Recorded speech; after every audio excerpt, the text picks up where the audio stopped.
The Indiana Fever experienced a season that was surprisingly strong, but ultimately disappointing. They made the playoffs briefly, of course, before exiting faster than Caitlin Clark's name was called on draft night. Now, with the Golden Girl on a budget-friendly contract, the real challenge begins, reshaping the roster and team culture to support her. A talent like hers doesn't come around every day, and simply handing her the ball and saying good luck isn't a strategy.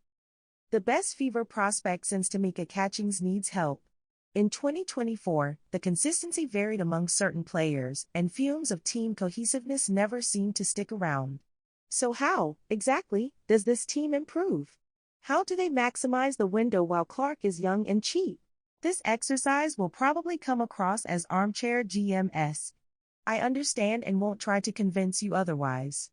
However, I will justify each decision I make, so even if you disagree, you will hopefully understand my perspective.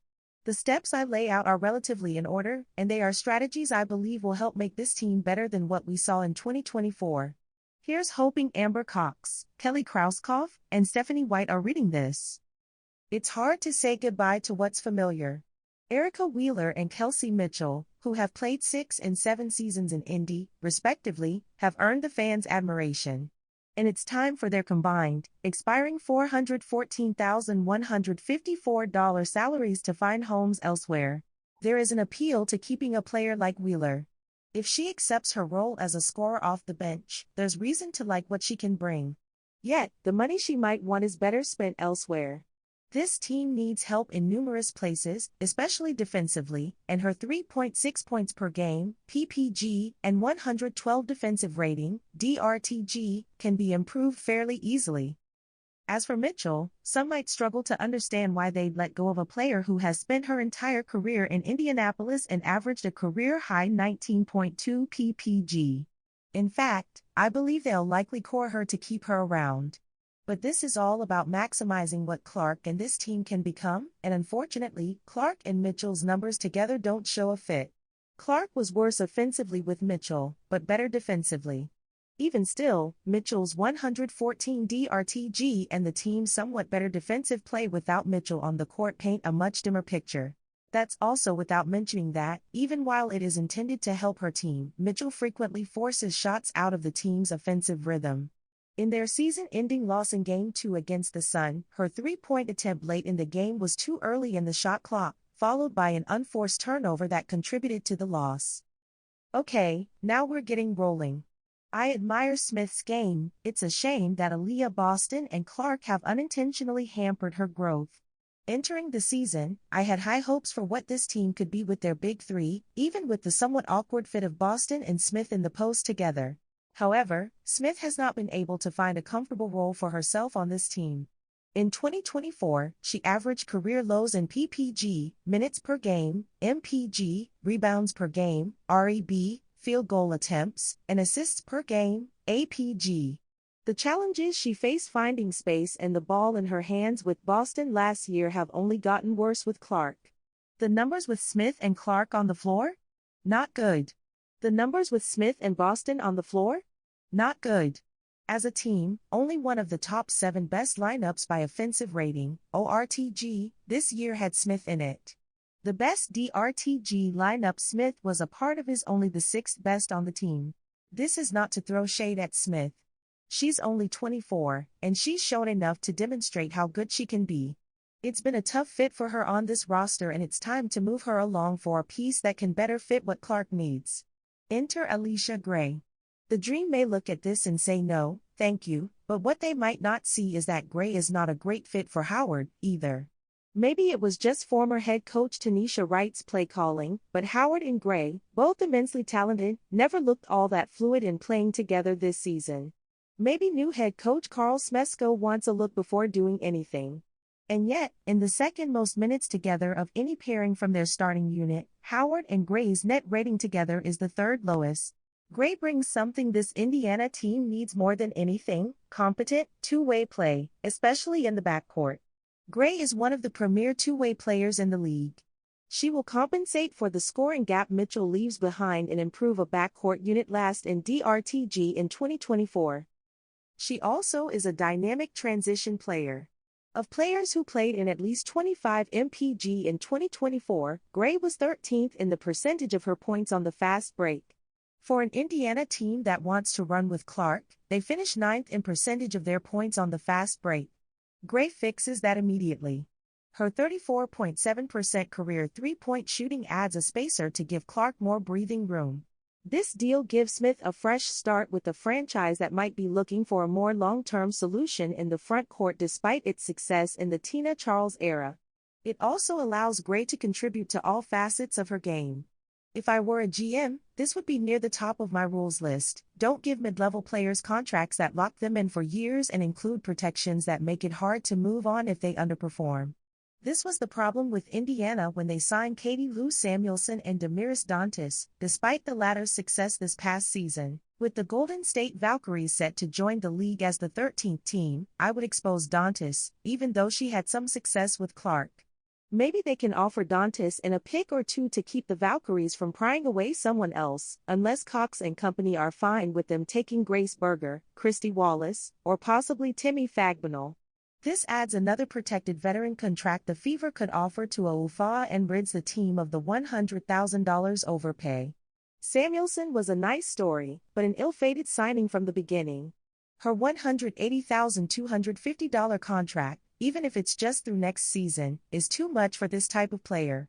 But what if they could bring in another two-way player to provide veteran experience and leadership in the locker room? Something like Samuelson, their 2026 first-round pick, and a pick swap in 2027 for Sykes. Maybe that's a little much for one guaranteed year of Sykes, but there's no question regarding the value of a player like Sykes and what she can bring to Indiana. Sykes' offensive skills, particularly her driving ability, complement Gray's game and create more shooting opportunities for Clark. These players give the offense multiple variations and options that can quickly stretch and confuse defenses. Sykes hasn't spent much time in the playoffs, so a chance to join an instant contender would have to intrigue her. She also can teach Clark how to lead, and Clark's presence means Sykes can return to being a secondary or tertiary scorer, something that's better suited for her talents. The next Washington Mystics general manager might not love the player that comes back in this deal, but the Mystics need to retool on the fly. Not only would they get valuable draft assets they would covet, but they also get to watch the Samuelson sisters reunited, something that's sure to invigorate a fan base, even if only for one season.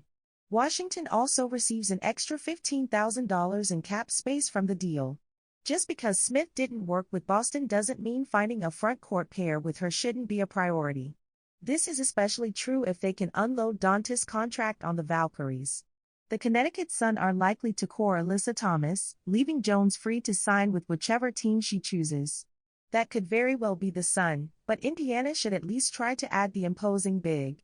Given the changing landscape of broadcasting deals and an opt-out clause in the CBA, 2025 will be an interesting year for free agents.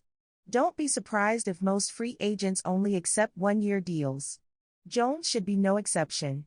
Signing Jones to a, say, $175,000 deal might be slightly below market, but tag that contract with the veteran protection and she just might say yes. Now yes, Smith and Boston didn't work, so why would Jones and Boston? Even though Thomas and Boston have very different basketball profiles, they are both bigs who prefer to operate in and around the paint. If a player like Thomas can cramp Jones's style in the paint and together can still come out on the positive end, why couldn't Jones and Boston? Coaching differences aside, adding another quality veteran in Jones would solidify the defense and add another scoring layer to a potent Fever attack. We are assuming that most free agents will only accept one-year deals, and honestly, that's fine with me. Indiana should look to add vets who help build important team chemistry, as well as those who can contribute in minutes off the bench. My thinking goes to players like Myisha Hines-Allen, Kennedy Burke, and Shatori Walker-Kimbrough. Not only will these players bring robust character, but they'll also make significant contributions on the court, especially defensively.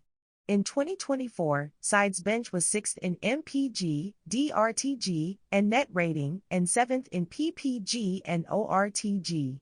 For this team to get over the hump, it needs quantity and quality bench minutes.